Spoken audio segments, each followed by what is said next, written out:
They kicked their pregnant stepmom into the snow, never knowing she was their real mother, or that the fire that killed them was just the beginning. What happened next will shock the entire word history forever. The Thanksgiving dinner table glimmered under the warm glow of the chandelier, golden turkey steaming in the center, pumpkin pie sitting temptingly at the side, and the sound of polite laughter filling the air. A perfect picture of family harmony. Yet beneath it all, tension hummed quietly like a storm waiting to break. 16-year-old twins Lena and Lila Hartwell sat side by side, dressed in matching black sweaters, their smiles frozen like porcelain dolls, delicate and unnerving, as if they were holding back a secret too heavy to speak. Across from them, their stepmother, Claire, 32 and 8 months pregnant, reached for a glass of water, her hand trembling slightly, betraying the nervousness she tried to hide beneath her practiced calm. The clinking of silverware against plates filled the room as Claire took a sip, attempting to steady herself, unaware of the silent calculation behind the twins' watchful eyes. Then Lena rose from her chair, her movements deliberate, and the air seemed to shift. "We're done pretending," she said, her voice cold, sharp, cutting through the chatter like a knife. "You're not our mother, and you're not welcome here." The words hung in the air, heavy and unbearable. Time seemed to freeze. Claire's eyes widened, the glass trembling in her fingers as a wave of panic washed over her. Mark, their father, sat across the table, his fork dropping onto his plate with a clatter that echoed through the suddenly silent room. The twins remained perfectly still, their gaze unwavering. Lila reached into her lap and pulled out a folded letter, carefully creased and sealed, and held it up like a weapon. "Dad signed it last night," she said, her voice calm, precise, carrying a weight that made the air almost suffocating. "You have 1 hour to leave, or we call the police." Claire's lips parted in shock, her hand clutching the letter as if it might burn her, as if holding it could make the words disappear. But the truth was undeniable, written in ink and law. She looked at Mark, desperately searching for a flicker of support, some glimmer of the man she had married, but he wouldn't meet her eyes. His silence was louder than any words could have been, a confirmation that the family she thought she belonged to had turned against her. Claire's breathing became uneven, ragged, and the tears she had fought to hold back began to spill, sliding down her cheeks in hot streaks that matched the storm of emotions within her. She rose slowly, the heaviness of her belly and the burden of rejection making each step toward her suitcase feel like climbing a mountain. And she began to pack, her hands fumbling through the few clothes she could bring, every movement a testament to the heartbreak crushing her. Outside, the snowstorm raged, the icy wind lashing against the windows, and it seemed to echo the chaos inside the house, a cold reminder of the world she now faced alone. The twins watched silently, expressions composed, but their eyes glinting with a dangerous satisfaction, a knowledge no one else in the room possessed. They knew something Claire had done 16 years ago, a secret buried in the past, dark enough to shatter the lives of everyone around her, a truth that would come back to haunt them all in ways unimaginable. As Claire zipped the single suitcase closed and glanced at the snow-covered driveway, her sobs muffled but relentless, the twins exchanged a subtle, knowing look, a silent acknowledgement of the reckoning that had finally arrived.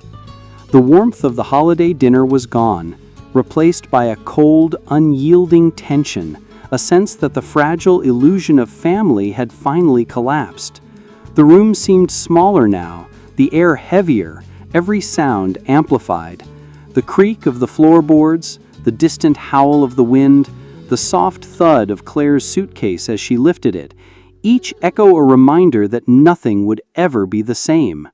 The twins remained seated, serene in their defiance, their smiles unmoving because they carried a knowledge powerful enough to outshine the pain and fear, a secret that had been waiting for this precise moment to reveal itself.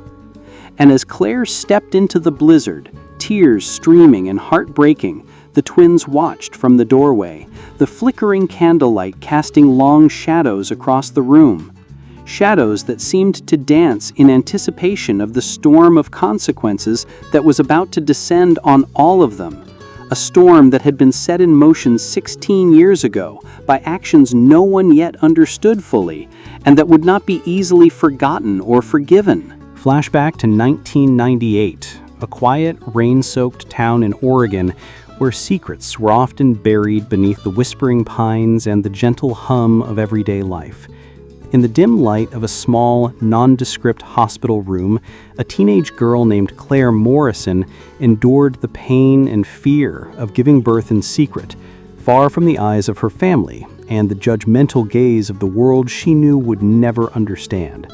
She had just become a mother, but the circumstances forced her into a decision no young woman should ever face.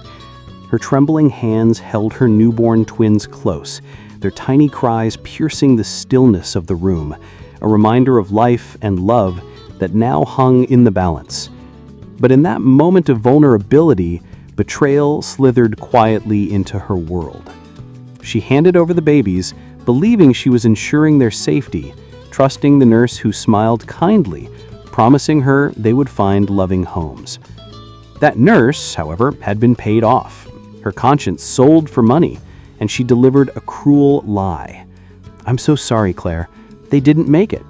They didn't survive." The words struck like a hammer, leaving a scar that would never fully heal. In truth, the babies had not died. They had been sold on the black market, vanishing into the shadows of a world Claire could not even imagine, leaving her grief-stricken and broken, forever haunted by what she believed to be a tragic accident. Years passed, and Claire carried the weight of her secret silently, her heart both hardened and tender, never speaking a word of the truth, a life of love and loss intertwined with regret and pain. Cut to the present, where life had seemingly moved forward, but the past had a way of catching up. Claire, now married to Mark and 8 months pregnant, had no idea that the twin girls she had married into, Lena and Lila Hartwell, were in fact her real daughters.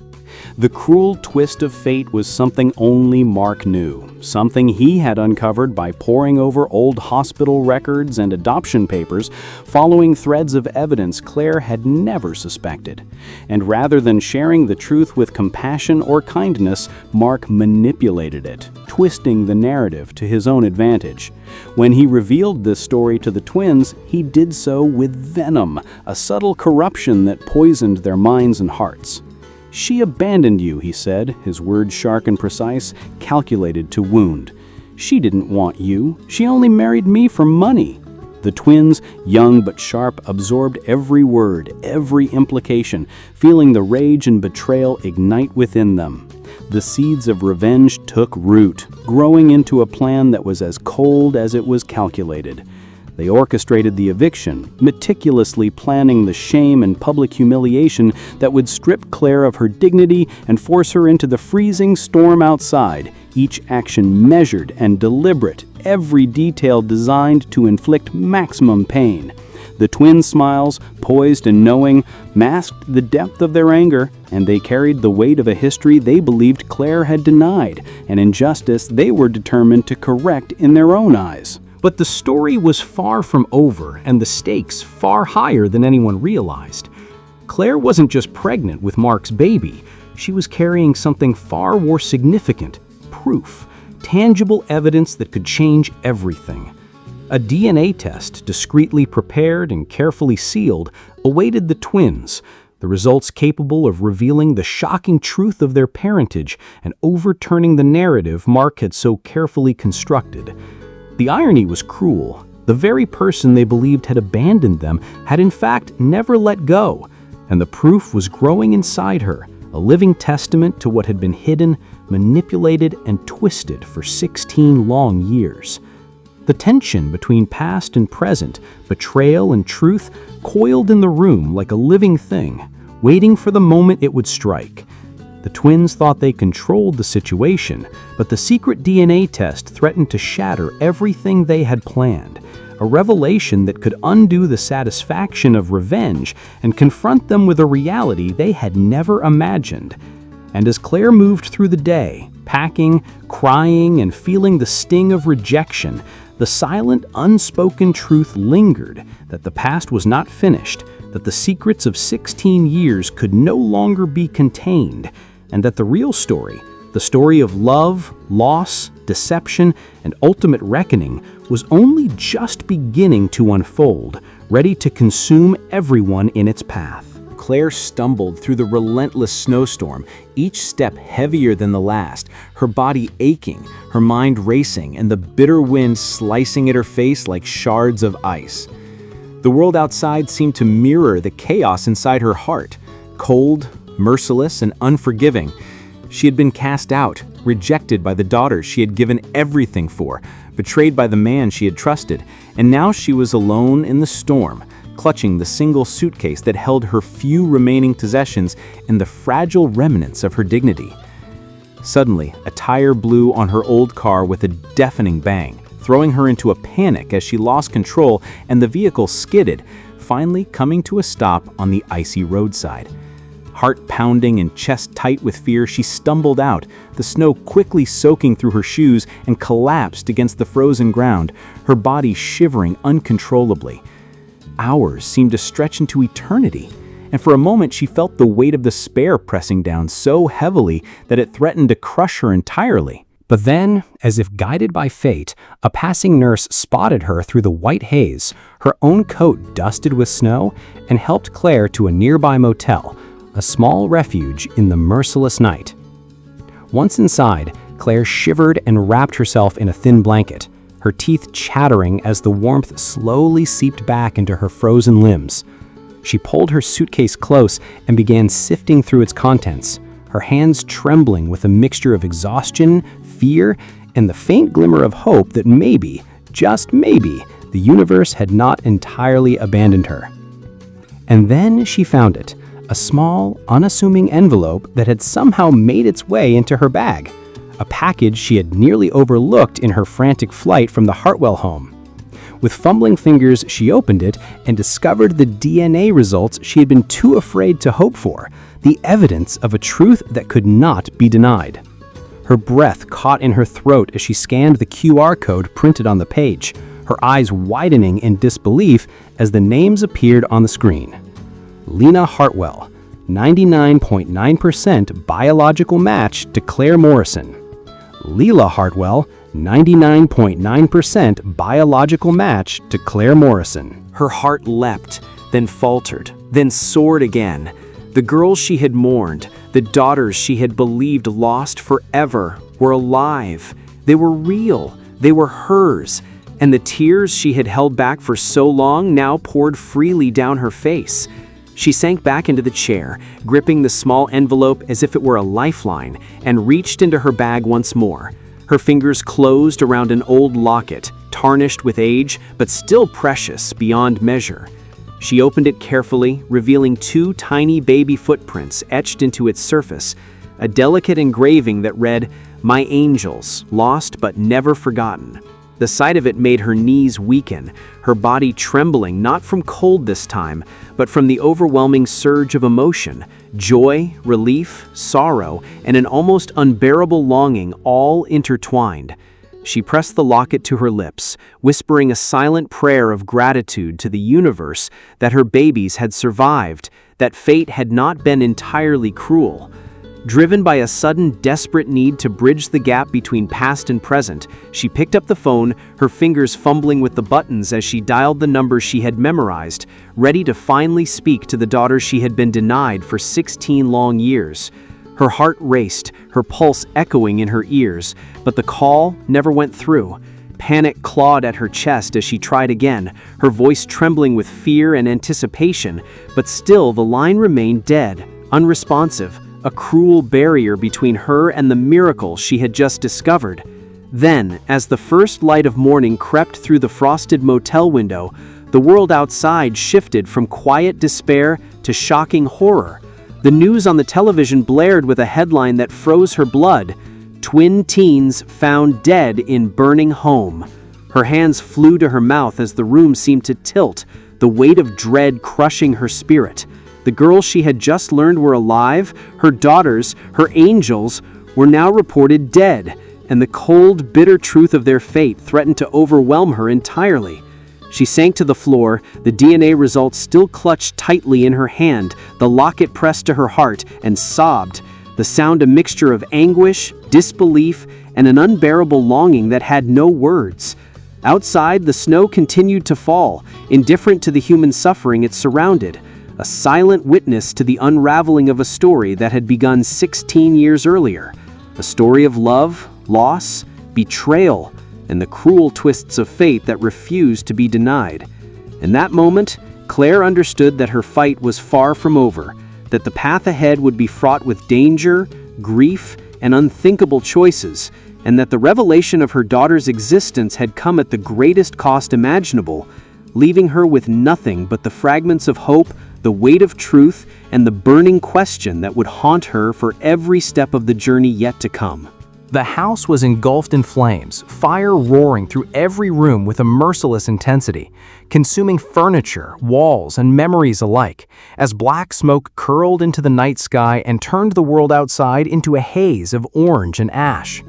Firefighters arrived, their boots crunching on the icy driveway, hoses spraying torrents of water as they fought desperately to contain the inferno, their shouts barely audible over the crackling of timber and the groaning of collapsing beams. Inside the master bedroom, smoke and heat made every movement dangerous. Yet the brave men and women pushed forward, pulling 2 bodies from the wreckage, burned beyond recognition, their forms mere shadows of what they had once been. The scene was devastating, and the world assumed the worst. Claire and the baby had perished in the fire. Tears flowed freely, hearts broke, and neighbors whispered prayers for the lost mother and her unborn child, mourning what seemed an unimaginable tragedy. But amid the grief and the chaos, one critical fact went unnoticed. The twins were gone. There were no bodies, no traces, no evidence of their presence in the ruins, leaving an unsettling emptiness in the midst of devastation. Mark, shattered and inconsolable in front of the cameras, gave a tearful interview, his voice trembling as he spoke, each word calculated to convey pain, loss, and heartbreak to a public eager to witness the tragedy unfold. "They died trying to save her," he said, his eyes glossy with grief.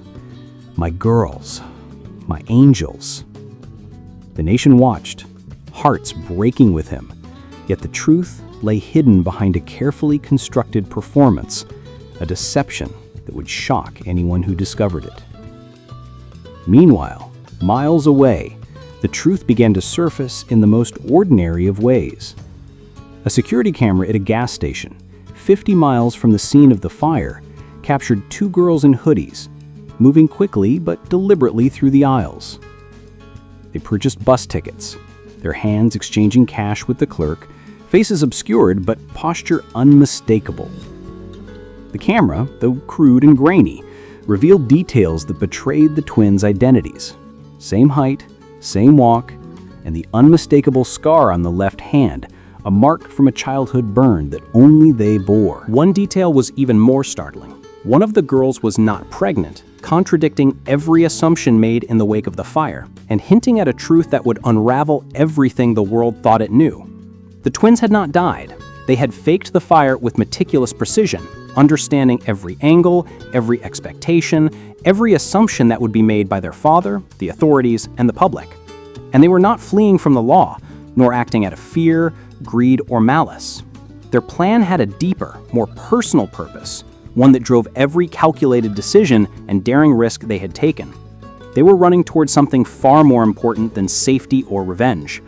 They were running to find the woman they had just evicted, the woman they had once believed abandoned them, the woman who, unknown to her, was their real mother.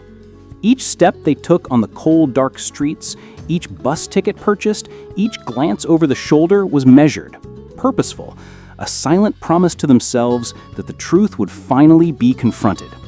Their minds were filled with a mix of fear and hope, adrenaline and anticipation, the weight of 16 years of secrets and lies pressing down on their shoulders even as they moved forward with determination. They carried the knowledge that Claire had been the mother they lost, the woman they had unknowingly harmed, and that the reckoning awaiting her would be both emotional and transformative. Outside, the world believed in tragedy, in loss and heartbreak, yet inside the twins' calculated escape was the spark of a reunion, a long-awaited confrontation that would rewrite the narrative of betrayal, revenge, and hidden family ties. And though the fire had consumed the house, it had not consumed the truth. It had only hidden it temporarily, waiting for the moment when the twins would step into the light, fully alive, fully aware, and ready to face the mother they had unknowingly cast aside. Ready to challenge every assumption, to reclaim every stolen second of love, and to finally bring closure to a story that had begun 16 years ago, with loss, deception, and secrets that refused to remain buried. 6 months later, in a small, dimly lit diner tucked along a quiet street in Arizona, Claire worked the night shift under a new name, her newborn baby snugly secured in a carrier against her chest, the soft hum of the refrigerator and the occasional clink of dishes the only sounds breaking the silence of the late hour. Life had been a constant struggle, a mixture of exhaustion and hope, each night a reminder of the life she had lost and the fragments of family she longed to reclaim. The bell above the door jingled sharply, cutting through the monotony, and Claire glanced up, her heart catching at the sight of 2 figures stepping inside. Older now, the twins had grown into young women, their eyes carrying a depth of emotion that spoke of regret, curiosity, and a longing to understand the truth. Lena, always the bolder of the two, stepped forward, her footsteps measured, her gaze unwavering as she approached the counter where Claire stood, her expression unreadable yet tense with anticipation. "We found the DNA report," Lena said, her voice steady but layered with emotion. "We read your journal. We know everything." The words hit Claire like a sudden gust of wind, freezing her in place, her hands tightening instinctively on the baby carrier as memories of 16 years of hidden love, pain, and longing surged through her all at once. Lila stepped closer, her voice softer, a whisper meant for both Claire and herself. "You wrote about us every night. For 16 years, you never stopped looking." The weight of those words sank into the room, heavy and unyielding, filling every corner with the unspoken truth of a mother's devotion. A devotion that had persisted despite betrayal, separation, and the cruel twists of fate that had kept them apart. Tears streamed down Claire's face, hot and unrelenting, her chest tightening as words failed her, leaving only silence, the silence of emotions too deep and too raw to be expressed in ordinary speech. Slowly, she reached into her coat and opened the locket that had accompanied her through all the pain and isolation, revealing once again the tiny footprints and the engraving that had borne witness to her unwavering love. "My angels, lost but never forgotten." The twins, moved and resolute, reached into their own pockets and produced identical lockets, their eyes glistening as they held them up in unison, a gesture of recognition, reconciliation, and the unspoken bond that had survived deception, betrayal, and years of separation. The truth, once obscured by lies and manipulation, now lay bare. Mark had lied, orchestrated every twist of their lives to serve his own selfish desires, buying the twins illegally to construct what he imagined would be a perfect family, all the while fearing that Claire's love and instinct might reclaim them. In that quiet diner, under the dim glow of fluorescent lights and the muted hum of the night, mother and daughters embraced, a fragile yet profound reunion that marked the beginning of healing, of understanding, of a connection that neither time nor deceit could sever. But just as the embrace deepened, this hope and love seemed to fill every space between them. The night was interrupted by a new, ominous sound. A car pulling up outside, its engine cutting through the stillness with a jarring intensity.